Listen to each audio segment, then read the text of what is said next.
అనారోగ్యంతో ఆసుపత్రికి వెళ్ళినప్పుడు డాక్టర్లు మన గోళ్లను కూడా పరీక్షగా చూడడం మనలో చాలా మందికి అనుభవమే.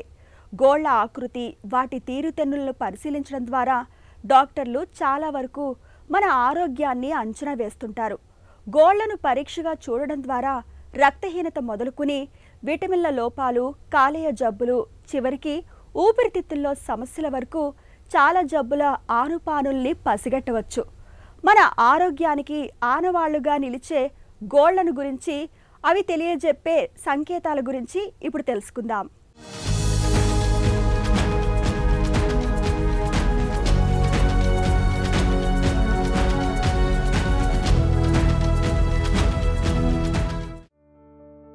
గోళ్ళు మన వేళ్లకు అందమైన ఆభరణాలు.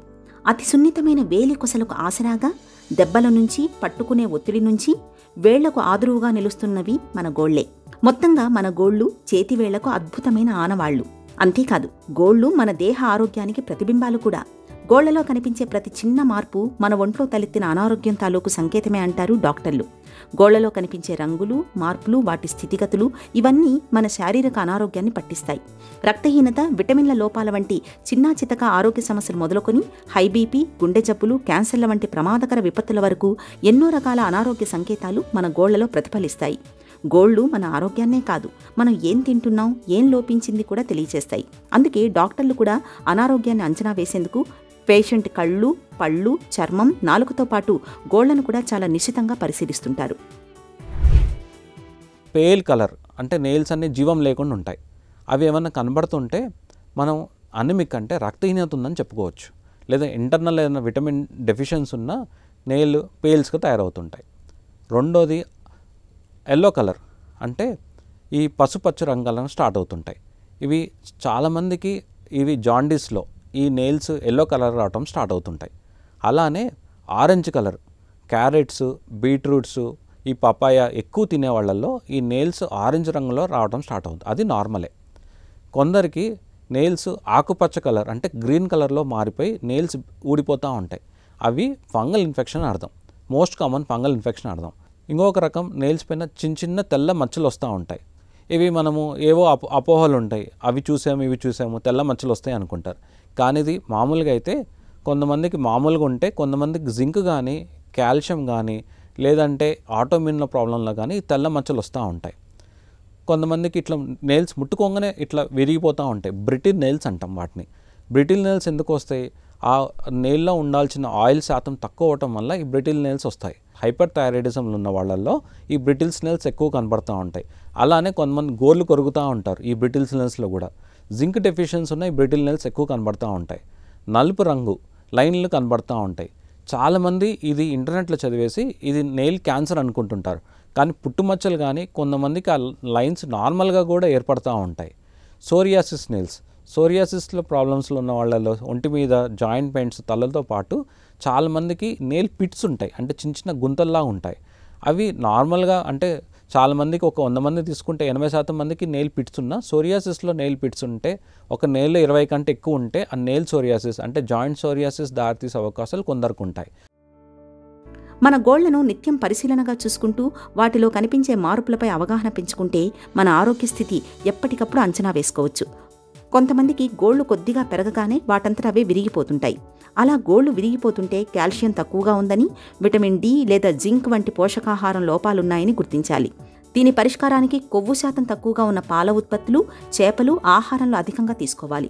కొందరికి గోళ్లు త్వరగా పెరగవు, పైగా పాలిపోయి ఉంటాయి. రక్తహీనత, పోషకాహార లోపం ఉన్న వారిలో ఈ లక్షణాలు కనిపిస్తుంటాయి. అంతేకాదు, గుండె లేదా కాలేయానికి సంబంధించిన జబ్బులు వచ్చే అవకాశం ఉంటుంది. చేతివేళ్ల మొదల్లో వాపు వచ్చిందంటే దాన్ని క్లబ్బింగ్ అంటారు. ఇది గుండె జబ్బులకు సంకేతం. గోళ్లపై సన్నటి ఎర్రటి గీతలు కనిపిస్తూ గోళ్ల కింద భాగం నలుపు రంగులోకి మారుతూ ఉంటే దాన్ని గుండె పై పొరలో వాపుకు సంకేతంగా చెబుతారు.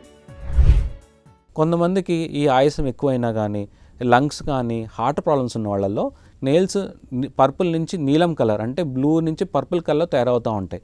అంటే మనం ఊపిరి తీసుకునేటప్పుడు, ఇడిచిపెట్టేటప్పుడు ఆక్సిజన్ శాతం తగ్గుతూ ఉంటే నెయిల్స్ వరకు ఆ ఆక్సిజన్ అందకపోతే కలర్ మారటం స్టార్ట్ అవుతుంటాయి. కొంతమందికి క్లబ్బింగ్ ఆఫ్ నెయిల్స్ అంటే నెయిల్ చివరన ఉబ్బటం, దాన్ని క్లబ్బింగ్ అంటాం. ఈ క్లబ్బింగ్ వచ్చినప్పుడు కొంతమందికి నార్మల్ ఎలా ఉంటుందో హార్ట్ ప్రాబ్లమ్స్ కానీ లంగ్ ప్రాబ్లమ్స్ కానీ ఉంటే ఇది ఈ క్లబ్బింగ్ ఆఫ్ నెయిల్స్లో చెప్పొచ్చు. ఈ వస్తూనే మీకు ఎటువంటి సిమ్టమ్స్ లేవంటే మీ జనరల్ డాక్టర్ అంటే జనరల్ మెడిసిన్ డాక్టర్ దగ్గరికి వెళ్ళినప్పుడు ఇది చెప్పాలి, నాకు నెయిల్స్ ఇలా స్వెల్ అవుతున్నాయి ఎప్పుడు లేవంటే వాళ్ళు ఏమైనా ప్రాబ్లమ్స్ ఉందా అని ఎవాల్యుయేట్ చేయడం వల్ల మీ ఫ్యూచర్ సేఫ్ ఉంటారు. రక్తం తక్కువగా ఉన్నప్పుడు, రక్తహీనతతో బాధపడుతున్నప్పుడు గోళ్లన్నీ తెల్లగా పాలిపోయినట్టుగా కనిపిస్తుంటాయి. గోళ్లు వంపుపోయి చెంచాలాగా కనిపించడము రక్తహీనతకు సంకేతమే.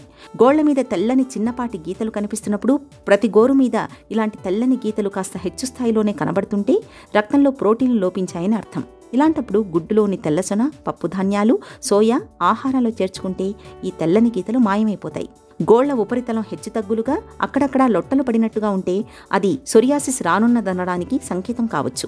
గోళ్లలో నీలం రంగు గీతలు కనిపించడం అనేది మన రక్తంలో ఆక్సిజన్ శాతం తక్కువగా ఉందనడానికి సంకేతం. గోళ్లు తెల్లగా ఉన్నా లేక గోళ్ల మధ్యలో తెల్లని చారలు కనిపిస్తున్నా అవి కాలేయంలో తలెత్తిన సమస్యల తాలూకు సంకేతాలుగా అనుమానించాలి. ఇక గోళ్ల ఎదుగుదల తక్కువగా ఉండి గోళ్లు పసుపుపచ్చ రంగులో మందంగా ఉంటున్నప్పుడు కిడ్నీల ఆరోగ్యం దెబ్బతింటుందని అనుమానించాలని చెబుతారు నిపుణులు. కాస్మెటిక్స్ ఎలా యూస్ చేయాలి నెయిల్స్ కంటే స్ట్రాంగ్ కెమికల్స్ లేని కాస్మెటిక్స్ యూస్ చేయడం మంచిది. తర్వాత ఈ నెయిల్ ఇన్ఫెక్షన్స్ వస్తుంటాయి, గోరు చుట్టూ ఉంటాయి. ఈ గోరు చుట్టూ విపరీతమైన నొప్పి ఉంటాయి, ఎందుకంటే అక్కడ బ్యాక్టీరియా ఎంటర్ అయిన తర్వాత అది స్వెల్ అవడానికంటే వాటికి స్పేస్ ఉండదు. దానివల్ల ఏమవుతాయి, గోరు చుట్టూ విపరీతమైన నొప్పి ఉంటాయి. మీరు దాన్ని ప్లక్ చేసి పస్ తీసేసి యాంటీబయాటిక్స్ పెన్సిల్స్ వాడేస్తూ ఉంటారు. అలా వాడటం వల్ల ఫ్యూచర్లో వచ్చే ఇన్ఫెక్షన్స్ అస్సలు తగ్గవు. సో ఈ గోరు చుట్టూ వస్తూనే దాన్ని సొంత వైద్యం చేయకుండా డాక్టర్ కన్సల్ట్ అయ్యి డాక్టర్ చెప్పిన యాంటీబయాటిక్ క్రీమ్స్ వాడి గోరు చుట్టూ రావడానికి రోగనిశక్తి తక్కువ ఉన్నా రెగ్యులర్గా వస్తూనే ఉంటాయి. సో రోగనిశక్తి తగ్గవలసింది ఏముంటుంది, ప్రెగ్నెన్సీలో కానీ థైరాయిడ్ కానీ డయాబెటిక్ కానీ వేరే హెల్త్ ఇష్యూస్ ఉంటే క్లియర్ చేసుకోవడం వల్ల ఇండైరెక్ట్గా గోరు చుట్టూ ఇన్ఫెక్షన్స్ తగ్గడం స్టార్ట్ అవుతుంటుంది. ఫంగల్ ఇన్ఫెక్షన్స్కి ఇప్పుడు నెయిల్కి ఫంగల్ ఇన్ఫెక్షన్స్ చెప్పినట్టు యాంటీఫంగల్ కోర్స్ వాడాలి. అది 3 నుంచి 4 నెలలు వాడాల్సి వస్తుంది. 4 వారాలు కాదు, 3 నుంచి 4 నెలలు వాడితేనే నెయిల్స్కి వచ్చిన ఫంగల్ ఇన్ఫెక్షన్ తగ్గుతూ ఉంటుంది. దీంట్లో మనం అప్డేటెడ్ సైన్స్ ఎక్కడున్నామంటే నెయిల్ ఫంగస్కి లేజర్స్ వచ్చాయి మనకి ఇప్పుడు. ఆ లేజర్ వెళ్ళి ఆ హీట్ వెళ్ళి ఆ ఫంగస్ని టచ్ చేయడం వల్ల అక్కడున్న ఫంగస్ డిజాల్వ్ అవడం స్టార్ట్ అవుతుంటుంది. సో ఈ ఓవరాల్ యాంటీఫంగల్స్ మనం డివైడ్ చేసుకొని నెయిల్ ఫంగస్ కన్ఫర్మ్ అయిన తర్వాత లేజర్ తీసుకోవడం వల్ల నెయిల్ నుంచి ఆ ఇన్ఫెక్షన్ త్వరగా మనం క్లియర్ చేసుకోవచ్చు. ఆరోగ్యం విషయంలో కేవలం మనసు చెప్పిందే కాదు, కొన్నిసార్లు శరీరం చెప్పేది కూడా వినాలి. ముఖ్యంగా గోళ్లు, వాటిలో కనిపించే మార్పులపై ఎప్పుడూ ఓ కన్నేసి ఉంచాలి. అనుమానిత మార్పులేవైనా కనిపిస్తున్నప్పుడు వెంటనే డాక్టర్ దృష్టికి తీసుకెళ్లాలి. ఇక గోళ్లను ఆరోగ్యంగా ఉంచుకునేందుకు వాటి సంరక్షణ విషయంలో ప్రత్యేకమైన జాగ్రత్తలు తీసుకోవాలి. గోళ్లను ఎప్పుడూ శుభ్రంగా పొడిగా ఉంచుకోవాలి. గోళ్ల సందులలో మట్టి, దుమ్ము పేరుకుపోకుండా చూసుకోవాలి. గోళ్లను తరచూ కత్తిరించుకోవాలి. గృహిణులు, ఇంటి పనుల్లో తలమునకలై ఉండేవారు ఎప్పటికప్పుడు సబ్బుతో చేతుల్ని శుభ్రం చేసుకుంటూ ఉండాలి. హానికారకమైన రసాయనాలతో పనిచేస్తున్నప్పుడు తప్పనిసరిగా రబ్బర్ గ్లోవ్స్ ధరించాలి. గోళ్లను కొరికే అలవాటుంటే వెంటనే దాన్ని మానుకోవాలి. గోళ్లకు అలంకరణ, గోళ్ల రంగు వేసుకోవడం మంచిదే, కానీ గోళ్లను ఎప్పుడూ రంగులతో కప్పివేయడమూ అంత మంచిది కాదు. ఈ జాగ్రత్తలు గోళ్లను ఆరోగ్యంగా, అందంగా ఉంచుతాయి.